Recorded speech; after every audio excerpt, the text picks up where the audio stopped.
Hi viewers, কেমন আছেন সবাই? আজকে আমি আপনাদের যে কেকটা বানিয়ে দেখাবো এটা হচ্ছে পুরো মেল্ট অ্যান্ড মাউথ কেক। এত দারুণ খেতে আর এত সুস্বাদু, আপনাকে কি বলবো, মুখে দিলেই পুরো মিলিয়ে যাবে। তো এই কেকটা আমি কেমন করে বানিয়েছি আজকে আমি আপনাদের দেখাবো। তো চলুন আমি কেমন করে এই কেকটা বানিয়েছি আপনাদের বলে দিই। সবচেয়ে প্রথমে এখানে আমি নিয়ে নিলাম দুটো ডিম। ডিমের মধ্যে দিয়ে দিচ্ছি খুব সামান্য পিঞ্চ অফ সল্ট দিয়ে আমি বিট করে নিচ্ছি।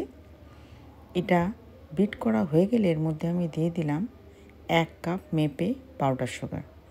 গোটা চিনি আমি 1 কাপ নিয়েছি, সেই চিনিটাকে আমি গুঁড়ো করে যতটা হয়েছে পুরো এটা আমি ঢেলে দিলাম।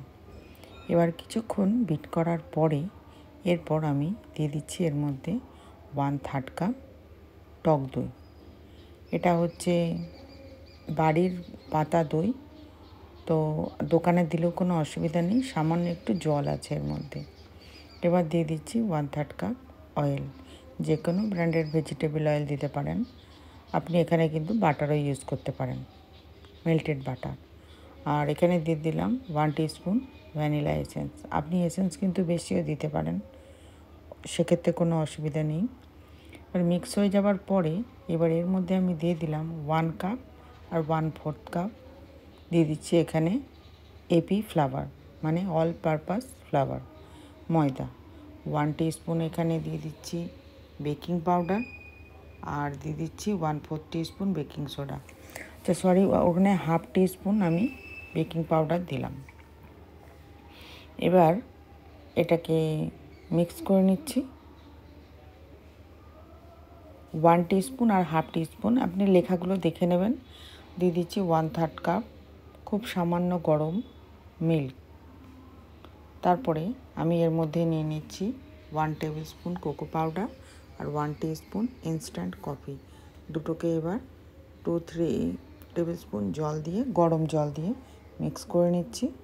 মিক্স করার পরে এর মধ্যে আমি যে ব্যাটারটা এইমাত্র গুললাম সেটার থেকে কিছুটা পরিমাণ এই কফি আর কোকো পাউডার যেটা গুলেছি তার মধ্যে ঢেলে নিচ্ছি। এবার এটাকে মিক্স করে নিচ্ছি। আমার কোকো পাউডারটা একটু ব্ল্যাক টাইপের আছে, মানে ডার্ক, খুব কালারটা ডার্ক আছে। তো যখন রেডি হবে দেখতেই পাবেন। আচ্ছা, এখানে আমি অয়েল ব্রাশ করে তার মধ্যে একটু ময়দা ছিটিয়ে দিলাম।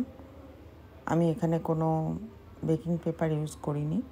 এরপরে আমি কোকো পাউডারের ব্যাটারটা দিয়ে তারপরে যে ব্যাটারটা গুলেছি সেটা আস্তে আস্তে আমি ঢেলে দিচ্ছি। চারিদিকে ঘুরিয়ে ঘুরিয়ে ঢেলে দেওয়ার পরে 2-3 বার ট্যাপ করে এটা আমি এখন চুলোয় বসিয়ে দেবো। এটা আগে থেকেই আমি প্রিহিট করে নিয়েছি ডেকচিটা। এবার এর মধ্যে ঢাকা দিয়ে আমি রেখে দেবো। আর কিছুক্ষণ বাদে আমি এটা খুলে উপর থেকে কটা আপনার দিয়ে নিয়েছি, মানে হোয়াইট চকো চিপস, দেখেছেন, এটা দিয়ে নিয়েছি। তারপরে আরও কিছুক্ষণ হতে দিয়েছি। এখন এটা পুরো রেডি হয়ে গেছে। এবার এটাকে আমি ঢাকা দিয়ে রেখে দেবো কিছুক্ষণ।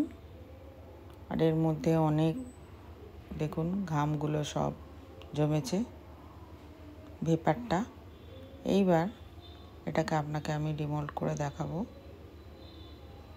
খুব সুন্দর খেতে হয়েছিল, পুরো এত নরম তুলতুলে। আপনাকে কেটে দেখাচ্ছি, খুব সুন্দর। আপনি একবার বানিয়ে অবশ্যই দেখবেন বাড়িতে যে কেমন লাগে খেতে।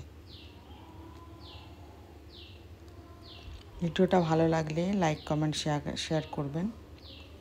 আমি আবার আসবো অন্য কোনো রেসিপি নিয়ে। এটা নিজে থেকে পুরো এক্সপেরিমেন্ট যাকে বলে, যারা কেক বানাতে ভালোবাসে তারা যখন তখন এক্সপেরিমেন্ট করতেও ভালোবাসে। তো সেই রকমভাবেই এটা বানানো। দেখুন কেমন হয়েছে, দারুণ স্বাদ। তো ভালো লাগলে লাইক, কমেন্ট, শেয়ার করবেন। আবার আসবো অন্য কোনো রেসিপি নিয়ে। রেসিপিটা দেখার জন্য আপনাদের অসংখ্য ধন্যবাদ। Thanks for watching. Bye and take care.